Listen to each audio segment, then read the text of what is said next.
Bonjour, Julien Caillard, jeune agriculteur de Lyon, membre de bureau JA National en charge des dossiers PAC et Europe.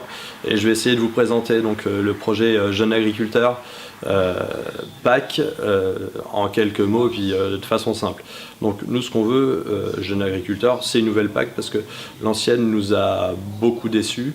Elle n'a pas permis de structurer les filières, elle n'a pas permis d'améliorer le revenu des agriculteurs, elle n'a pas permis de gérer les crises et surtout elle n'a pas forcément amélioré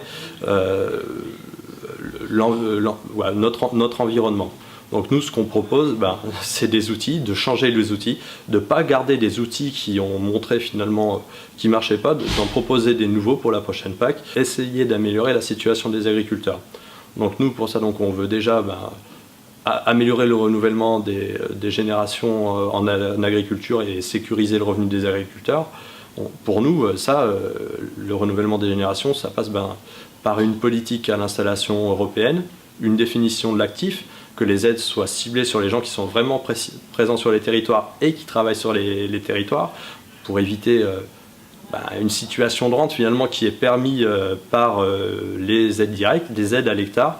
Donc nous ce qu'on souhaite aussi c'est une suppression des aides directes à l'hectare, bon bien sûr progressive, je vais vous expliquer pourquoi par la suite, parce que pour nous ça favorise une situation de rente, ça favorise la concentration, l'agrandissement et ça interdit un bon nombre d'installations. Bon, bien sûr, les DPB, on ne va pas les supprimer du jour au lendemain. On veut quelque chose pour remplacer ça et sécuriser le revenu des agriculteurs. Donc, il faut aussi changer la philosophie des aides couplées.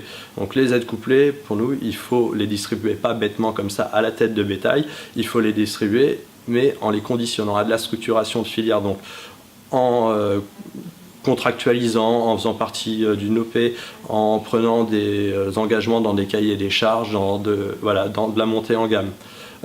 On veut aussi des outils de gestion de risque efficaces, donc améliorer ce qui existe déjà, l'assurance climatique, et améliorer son fonctionnement en diminuant les seuils, et tout ce genre de choses. Systématiser les fonds de mutualisation, mettre en place des aides contracycliques, donc une assurance prix. Quand vous descendez en dessous d'un certain prix en fait, qui vous empêche d'avoir un revenu, l'aide se déclenche et vient compenser. Donc d'où l'idée de ne plus forcément avoir besoin de DPB. Et aussi derrière, il faut définir ce que c'est une crise au niveau européen. Ce qui fait que les outils de gestion des crises au niveau européen ne fonctionnent pas forcément, c'est que il faut qu'on soit d'accord à 27 pour dire il y a une crise. Donc définir avant qu'elle arrive ce qu'est une crise pour pouvoir déclencher des outils efficaces.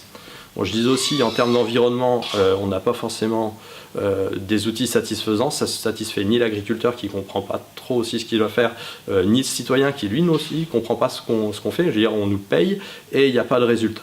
Donc nous ce qu'on propose c'est qu'on arrête quand c'est possible donc les mesures où il y a des objectifs de moyens, je dois mettre une bande tampon, je dois mettre un couvert et en plus c'est très bête, on ne fait pas confiance à l'agriculteur. Nous on veut revenir à de l'agronomie, faire confiance à l'agriculteur. Donc c'est plus de liberté, il fait ce qu'il veut mais par contre en contrepartie il est contrôlé sur un résultat. Par contre on est bien conscient que pour certaines choses comme la qualité de l'eau, ça se passe à l'échelle d'un territoire. Donc là, il faudra maintenir quand même des objectifs de moyens. Mais, comme j'ai dit, à l'échelle du territoire, que ce ne soit pas forcément des mesures volontaires, que tout le monde s'y mette, parce que la qualité de l'eau, suffit qu'il y ait un petit vilain canard pour qu'il n'y ait pas de résultat. Donc que tout le monde se mette dans une démarche de progrès collectif. On pense qu'en termes d'environnement, il faut jouer collectif, et c'est comme ça que le concitoyen reconnaîtra nos efforts.